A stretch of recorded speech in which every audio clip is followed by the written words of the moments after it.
அனைவருக்கும் வணக்கம். இன்றைய பதிவில் குரு பயிற்சி பலாபலன்களை பற்றி பார்க்க போகிறோம். திருக்கணித பஞ்சாங்கப்படி 1/6/2026 வைகாசி மாதம் 18ஆம் தேதி திங்கட்கிழமை இரவு 1:50 மணிக்கு குரு மிதுன ராசியிலிருந்து கடக ராசிக்கு பயிற்சி அடைகிறார். இந்த குரு பயிற்சி பலன் 12 ராசிகளுக்கும் எப்படி இருக்கும் என்பதை பற்றி இந்த பதிவில் நாம் பார்க்க போகிறோம். துலாம், விருச்சகம், தனுசு ராசிக்காரர்களுக்கு குரு பயிற்சி பலன்கள் எப்படி இருக்கும் என்பதை பற்றி நாம் பார்க்கலாம். அதற்கு முன்னால் இந்த குரு பயிற்சியை பற்றி ஒரு பாடல். சென்மராமர் வனத்திலே சீதையை சிறை வைத்ததும், தீதிலார் ஒரு 3 துரியோதனன் படை மாண்டதும், இன்மை 8 வாலி பட்டமிழந்ததும்,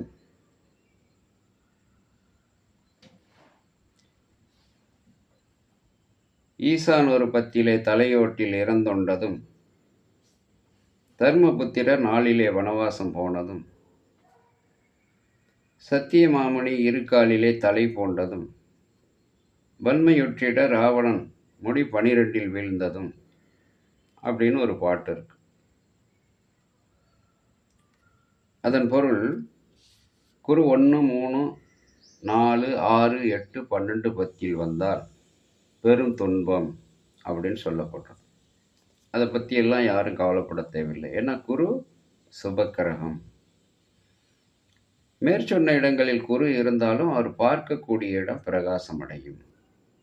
அதே போல் குரு 2, 5, 7, 9, 11 வருகின்ற பொழுது சிறப்பான ராஜயோகத்தை தருவார் என்றும் சொல்லப்படுகிறது.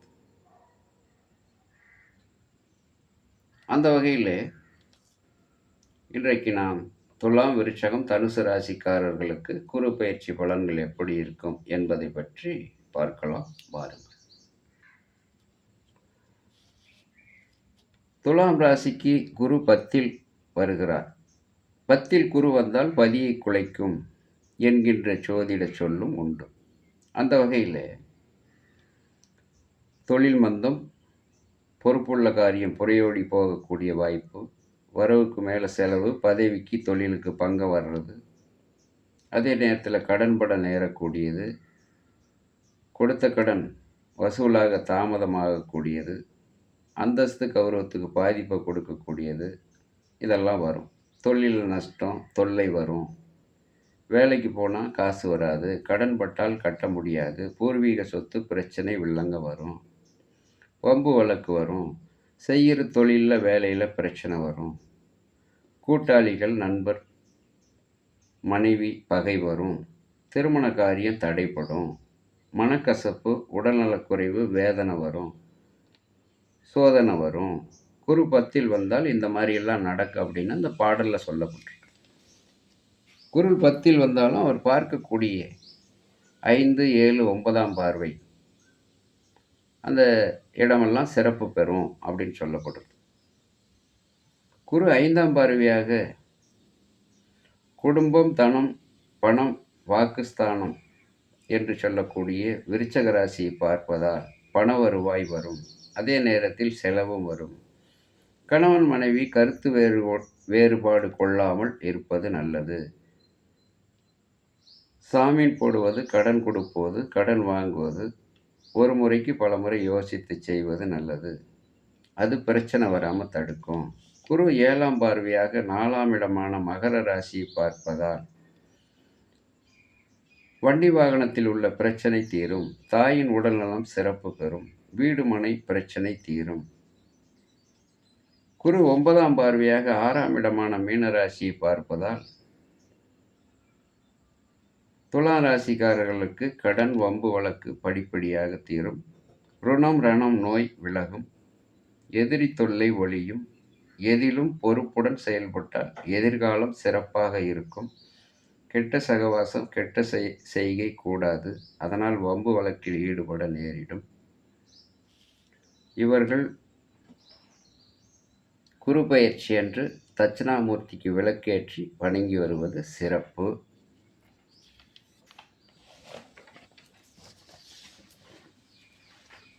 அடுத்து விருச்சக ராசிக்குரிய பலாபலன்கள். விருச்சக ராசிக்கு குரு 9ஆம் இடத்துக்கு வருவதால் அருமையான யோக காலம். பட்ட துன்பம் கஷ்டம் விலகும். தடைப்பட்ட காரியம் உடனே நடக்கும். தொழில் வேலையில் லாபம் உண்டாகும். தொட்டது துலங்கும், நட்டது பயிராகும். தந்தைக்கு சிறப்பு உண்டு, கொஞ்சம் அலைச்சலும் உண்டு. பகைவன் உறவாட வரக்கூடிய காலகட்டம். பெரிய மனித நட்பு உதவி கிடைக்கும். உற்றார் உறவினர் தந்தை வழி நட்பு உண்டு. உத்தியோக உயர்வு உண்டு. பாராட்டும் வேலையும் கிடைக்கும். புது வியாபாரம் தொடங்கலாம். நகை நட்டு பூமி வீடு வாங்கலாம். மரியாதையும் பண உதவியும் கிடைக்கும். மேலும் குரு 5ஆம் பார்வையாக ராசியை பார்ப்பதால் மனத்தெளிவு, உடல் ஆரோக்கியம், பணதன வரவு உண்டு. நோய் நொடி விலகும். திருமணம் கூடி வரும். புத்திர சந்தானம் கிடைக்கும். நல்ல கணவன் நல்ல மனைவி அமைப்பும். மாணவர்கள் கல்வியில் சிறந்து விளங்குவார்கள். குரு 7ஆம் பார்வையாக மகர ராசியை பார்ப்பதால் சகோதர நன்மை, விருத்தி, வீரியம், தைரியம், பராக்கிரமம் உண்டாகும். நகை நட்டு ஆபரணம் வாங்கு யோகம் உண்டாகும். பூமி காணி யோகமும் உண்டு. குரு 9ஆம் பார்வையாக மீன ராசியை பார்ப்பதால் பூர்வீக சொத்தில் இருந்த வில்லங்க நீங்கி அந்த சொத்து விருத்தி உண்டாகும். புத்திர சந்தான சௌபாக்கியம் கிடைக்கும். பாட்டன் சொத்து சுபம் தரும்.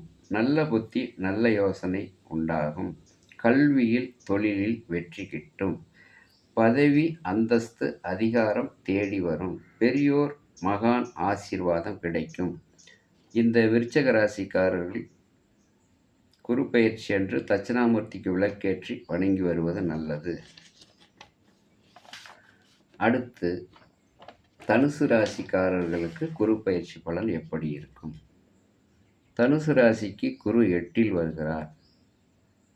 8இல் குரு வந்தபோது வாலி பட்டமிழந்தான் என்கின்ற சொல்லும் உண்டு. அதன் பொருள் என்ன? தொட்ட காரியம் துலங்காது, நட்ட விதை முளைக்காது, எல்லா வகையிலும் பகை வந்து முடியும். வரவுக்கு மேலே செலவு வரும். வியாபாரம் நஷ்டம் கொடுக்கும். கடன்பட நேரிடும். தொடங்கிய காரியம், நடக்கும் காரியம் நஷ்டத்தில் நடக்கும். அரசு தொழில் இடமாற்றம், உடல் பிணி, நோய், மனநோய், வேதனை கொடுக்கும். எடுத்த காரியம் தோல்வியில் முடியும். கல்வியில் மந்தத்தன்மை வரும். சொன்ன வார்த்தை காப்பாற்ற முடியாத நிலைமை வரும். புதிய தொழில் வேண்டாம். எலக்ட்ரிக்கல், எலக்ட்ரானிக் தொழில் சுமாராக போகும். நண்பர் பகை வரும். உறவினர் பகை வரும். வாகன செலவு, உடல் நோய் வரும். கமிஷன் தொழில், தரகு தொழில் வில்லங்க வராமல் பார்த்துக்கணும். குடும்பத்தில் கஷ்ட நிலை காரணமாக சண்டை வரும். நீண்ட கால நண்பனும் பகைவனாவான். குரு 8இல் வருவதால் இதெல்லாம் நடக்குன்னு சொல்லப்படுது. குரு 8இல் வந்தாலும் அவர் பார்க்கக்கூடிய இடம் பிரகாசம் அடையும் அப்படின்னு சொல்கிறது. குரு 5ஆம் பார்வையாக 12ஆம் இடம் விருச்சக ராசியை பார்ப்பதால் சுப விரயம் கொடுக்கும். இடம் மாறுதல் வரும். நல்ல நித்திரையை கொடுப்பார்.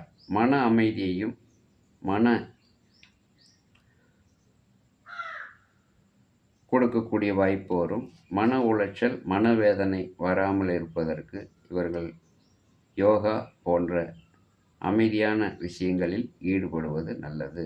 குரு 7ஆம் பார்வையாக 2ஆம் இடம் மகர ராசியை பார்ப்பதால் தனதானியம் யோகம் உண்டாகும். பண வருவாய் வரும். குடும்பம் நடத்தும் அளவுக்கு பணத்தை குரு கொடுப்பார். எதிலும் முன்னெச்சரிக்கையுடன் செயல்படுவது நல்லது. குரு 9ஆம் பார்வையாக 4ஆம் இடமான மீன ராசியை பார்ப்பதால் தாய், வீடு, மனை, பூமி பிரச்சனை தீரும். வண்டி வாகனம் பழுது ஏற்படாமல் இயங்கச் செய்வார். குடியிருக்கும் வீடு பிரச்சனை இருந்தால் தீரும். நோய் நொடி பீடை அகலும். இந்த ராசிக்காரர்கள், தனுசு ராசிக்காரர்கள் குரு பெயர்ச்சி அன்று தட்சிணாமூர்த்திக்கு விளக்கேற்றி வணங்கி வருவது சிறப்பு. நன்றி, வணக்கம். அடுத்த பதிவில் சந்திப்போம்.